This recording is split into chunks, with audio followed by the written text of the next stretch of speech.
Di pemerintahan Sidoarjo terjadi gonjang-ganjing diakibatkan adanya pembatalan pelantikan sejumlah 495 pejabat ASN, akibatnya menimbulkan kegaduhan di pemerintahan Kabupaten Sidoarjo, Jawa Timur.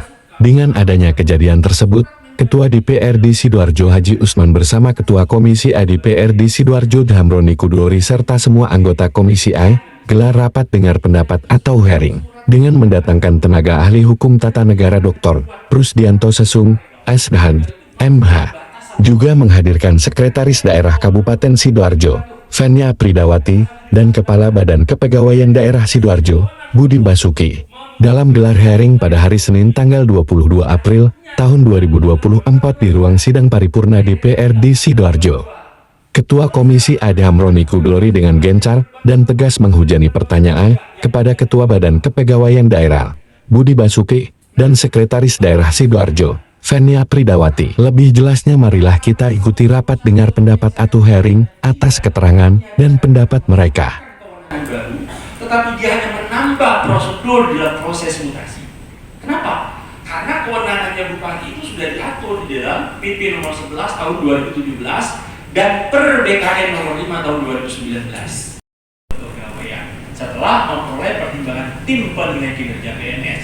Prosedurnya itu ada di per BKN nomor 5 2019. Jadi pasal 71 dan pasal 162 Undang-Undang 10 2016 itu tidak menghilangkan kewenangan ini. Kewenangan ini tetap melekat pada Bupati selaku PPK, tetap melekat. Nah itu. Berikutnya, ini kan sudah keluar surat Menteri Dalam Negeri tanggal 29 Maret. Keputusan Bupati dan pelantikan dilakukan tanggal 22 Maret. Apa akibat hukumnya? Kan jadi pertanyaan. Ada akibat hukum terhadap keputusannya itu sendiri. Itu harus dipilah. Beda. Kalau terhadap bupatinya, maka apabila si bupati tadi, saya nggak hanya bicara Sidoarjo ya. Mohon maaf ketika saya menyebut si bupati, mohon maaf saya bukan mendengar maksudnya. Seluruh Indonesia. Apabila bupati melakukan tindakan keputusan mutasi yang telah dikeluarkan pada tanggal 22 ataupun setelah tanggal 22 tanpa persetujuan Menteri Dalam Negeri itu sah. Kenapa? Karena tidak cacat wewenang. Dia hanya cacat prosedur. Beda. Cacat wewenang itu dalam hukum, maka akibat hukumnya dia menjadi niteh panrehwo, batal demi hukum. Jadi nggak punya wewenang, misalnya Pak Ketua tiba-tiba mecat saya sebagai dekan, itu nggak punya wewenang Pak Ketua. Itu namanya batal demi hukum. Keputusan itu dan pelaksanaan dari keputusan itu tidak pernah dianggap ada oleh hukum. Itu namanya batal demi hukum. Gak perlu saya gugat, ngapain? Saya sendiri yang jadi gila kalau saya gugat. Karena Pak Ketua gak punya kewenangan. Gak buang saja, buang sampah. Sejak ditemukannya alasan pembatalan. Alasan pembatalan itu surat tanggal 29. Ditemukannya itu di dalam konteks tata naskah itu adalah sejak diterima surat itu. Bukan sejak diumumkan. Sekarang kan media zamannya elektronik Pak Ketua. Jadi saya bisa saja dapat surat dari Pak. Sejak Bupati menerima surat tanggal 29 itu. Kenapa? Karena adresatnya surat itu ditujukan kepada Gubernur, Bupati, Wali Kota. Lalu kemudian nanti Bupati buat disposisi, sekda dipelajari, tindak lanjuti kira-kira gitu. Secara resmi dari pagi. Secara resmi dari pagi. Kami tidak pernah menerima surat itu. Iya, berarti masuk.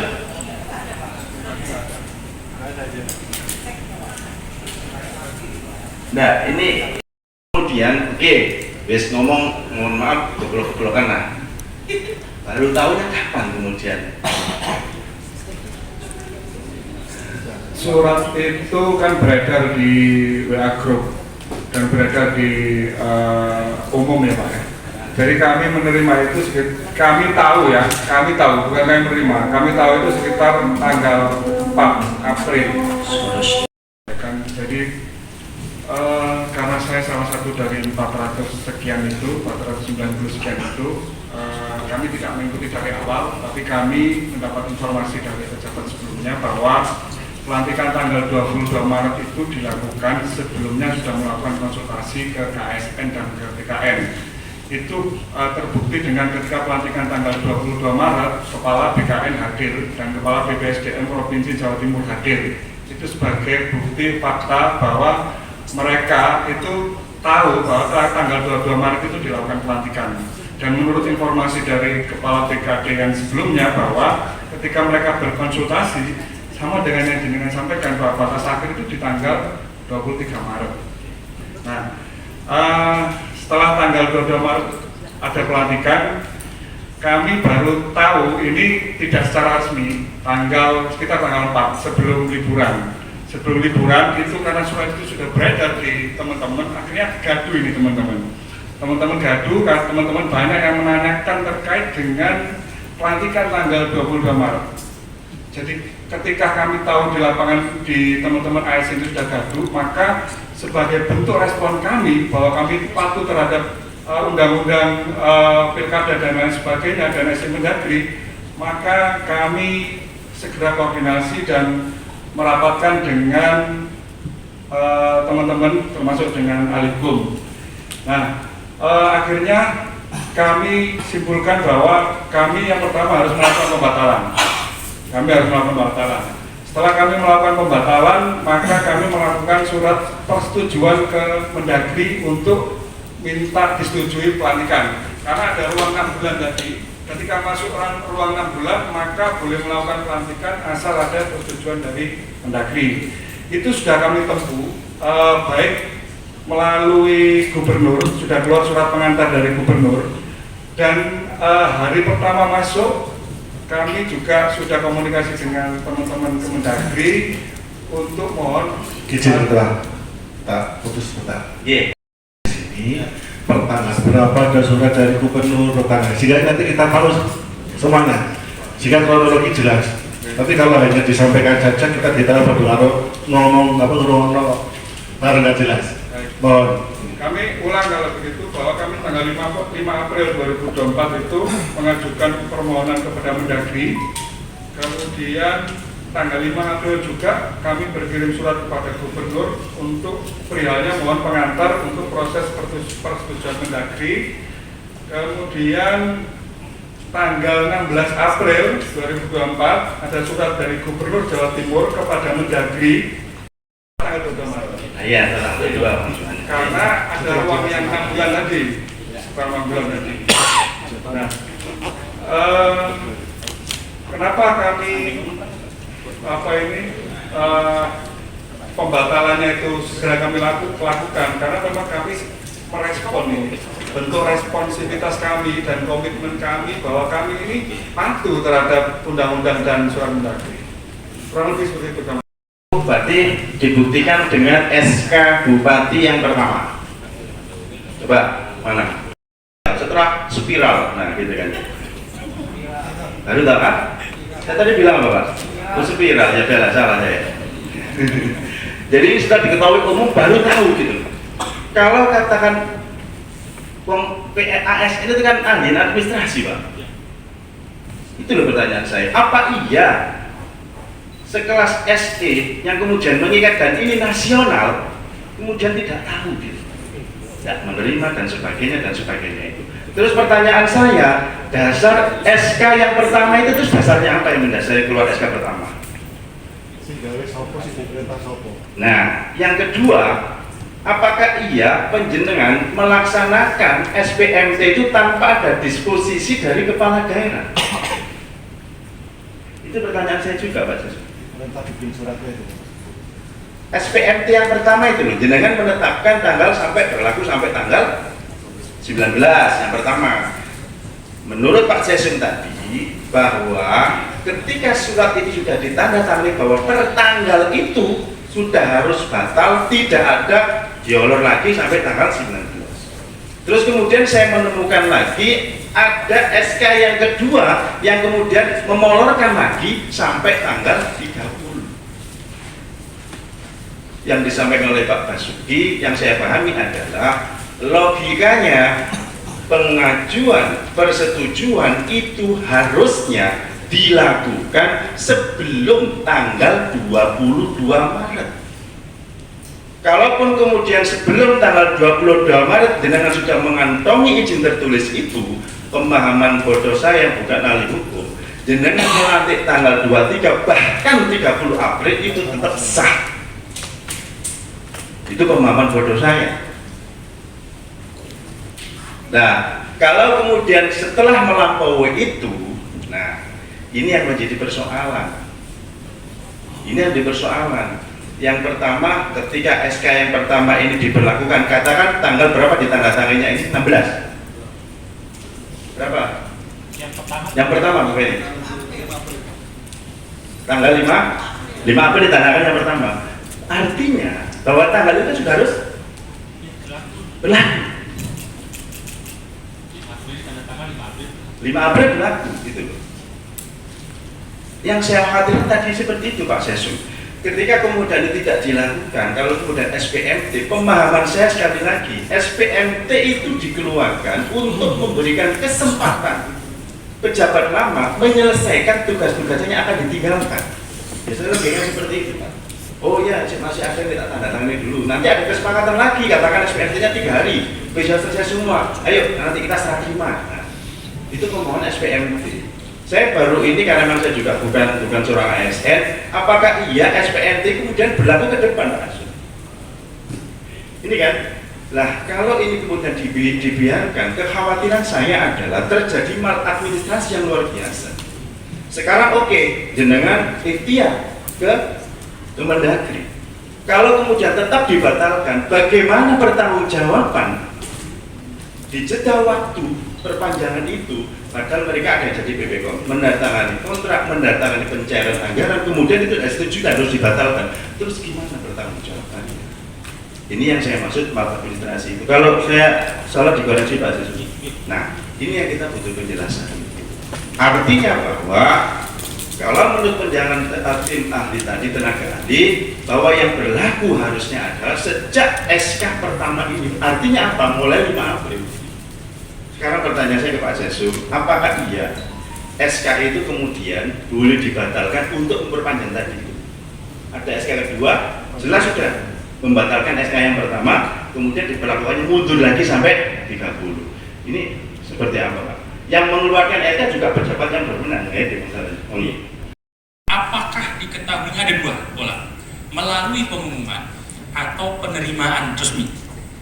Itu di dalam pasal 60 Undang-Undang 30 2014. Kalau melalui pengumuman bisa saja lewat WA Group yang memang dikirimkan langsung oleh Mendagri. Karena bisa saja saya buat surat scanan gitu kan, tak kirim aja ke viral, tiba-tiba itu dianggap sebagai surat dari Mendagri, kan kacau kita kalau bernegara seperti itu kan. Jadi harus cross check titik cut off-nya. Nah, yang kedua Pak Ketua, sebelum saya ke sini, apakah harus ada disposisi dari bupati? Sekda memproses bisa Pak, karena beliau adalah dalam hukum kepegawaian itu sebagai PYB namanya, pejabat yang berwenang. Pejabat yang berwenang itu adalah pejabat yang berwenang untuk melaksanakan proses pengangkatan, pemindahan dan pemberhentian ASN. Jadi prosesnya memang dari PYB. Nah, cuma masalahnya itu adalah adresat surat itu bukan ke Sekda, tapi ke bupati wali kota. Sehingga itu memang harusnya dari bupati wali kota. Nah, yang ketiga terkait dengan yang pertanyaannya Pak Ketua tadi, saya balik pertanyaan mungkin ke Pak Kaban atau Bu Sekda. Ini surat yang kedua, SK yang kedua ini adalah tahap 2 atau memang memperbaharui yang pertama, mengubah yang pertama, atau dia ada 2 tahap, misalnya 200 di SK yang pertama, 295 di SK yang kedua. Kami itu pada tanggal 17 pagi setelah acara-acara itu kami merapatkan dengan seluruh asisten, seluruh kepala bagian dan beberapa OPD yang terkait langsung. Ada BPKAD, ada Dignas, Itwin di ruangan kami menyampaikan terkait besok tanggal 19. Nah kebetulan dari Dignas itu menyampaikan bahwa Bu, kalau tanggal 19 kemudian sudah kembali pada tempat semula, geger Bu di lapangan.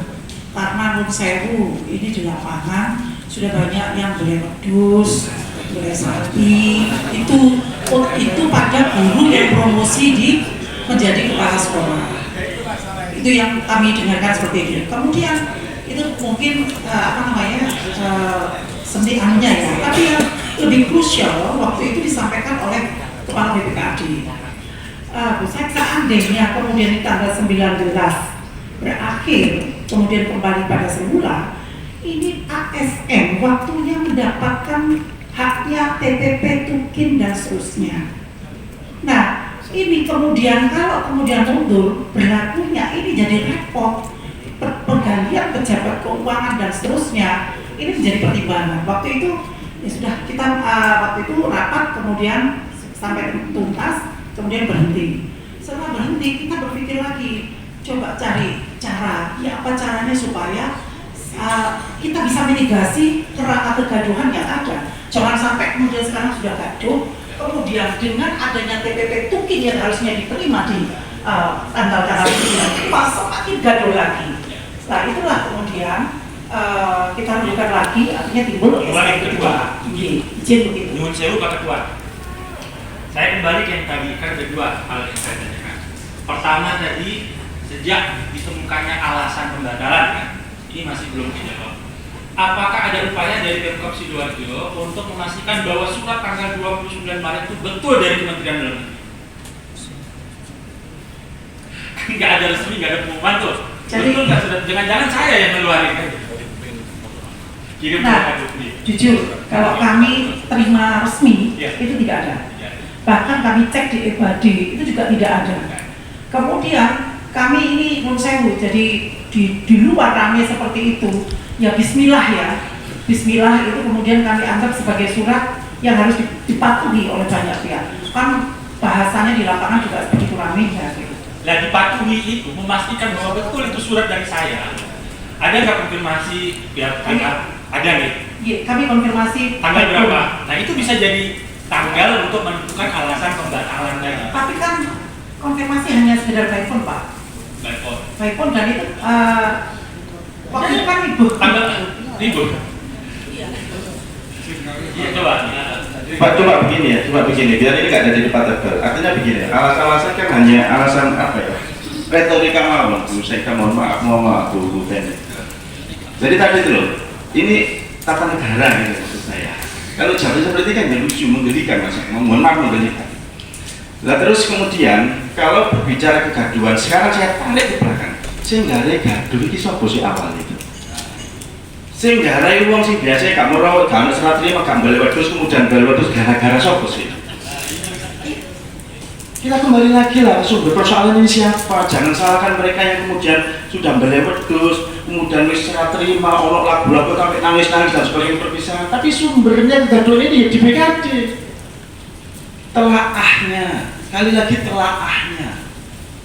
Jangan dialih, jangan dilimpahkan kepada mereka si kadung kemudian izin, bukan itu, tapi wibawa pemerintah daerah.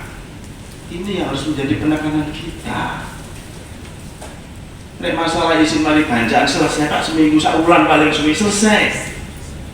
Tetapi hubungan dengan administrasi pengaturan seperti ini menunjukkan apakah iya kita yang punya tim penilai kinerja yang dulu baper jagat, kita punya kabit yang namanya kabit mutasi, tidak telah secara menyeluruh untuk mendasari keputusan itu.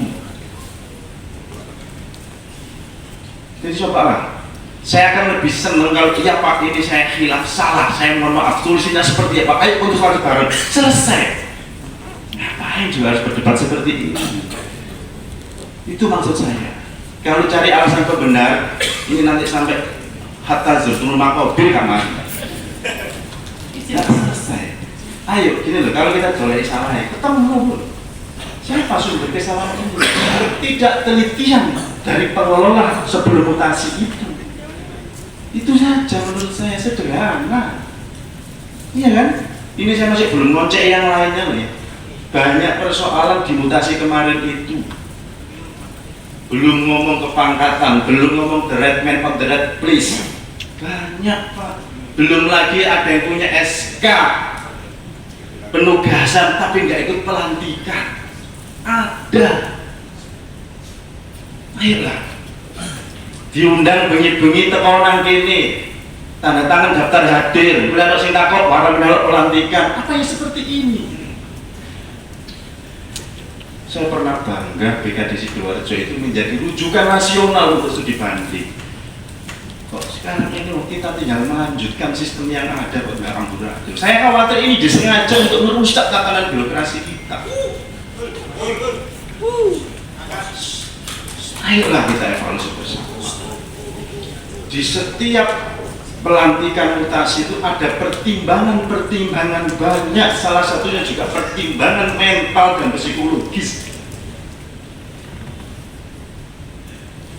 Selain kompetensi, apakah iya seorang TU di SMP yang tugasnya bagian dirijen ngelatih nyanyi kemudian diangkat menjadi kasih pemerintahan di kelurahan, terus ya opo? Pelayanan masyarakat, cek Pak, aku lagi latihan nyanyi, tiap hari itu dilakukan. Ayolah, kita mengoreksi. Gampang kok, mutasi, rotasi itu gampang, karena apa? Sistemnya ada, SOP-nya ada. Kalau kita pegang meritokrasi itu kita pegang betul, gampang. Semua menjadi pertimbangan. Oh iya ada berjagat, oh iya ada TPK. Apakah iya mereka itu kemudian terlibat dan dilibatkan secara aktif? Sebenarnya saya dengar loh Pak, di luaran itu macam-macam. Ono sing jenengi baper jagat partai kelir, baper jagat swasta, luar biasa. Ini bisa kita hilangkan ketika apa? Kita taat sistem, kita taat prosedur, kita tata masa. Ya, kita nggak usah berpanjang. Kesimpulannya adalah saya acuannya Pak Sesum di SK yang pertama ini. SK pertama ini akan berlaku. Nah saat ini ayo ada solusi. Kapan kita segera konsultasi ke Kemendagri untuk mendapatkan rekomendasi? Itu yang jadi acuan kita untuk penyelamatan muka kita, penyelamatan aparatus kita. Bukan kita berdebat. Sudah tentukan tanggalnya. Ini menjadi momentum untuk memperbaiki diri. Kembalikan sistem mutasi dan promosi kepada sistem yang ada. Bersama-sama Pak, kita bersama rekomendasi kita cari sebagai dasar kita tadi untuk konsultasi.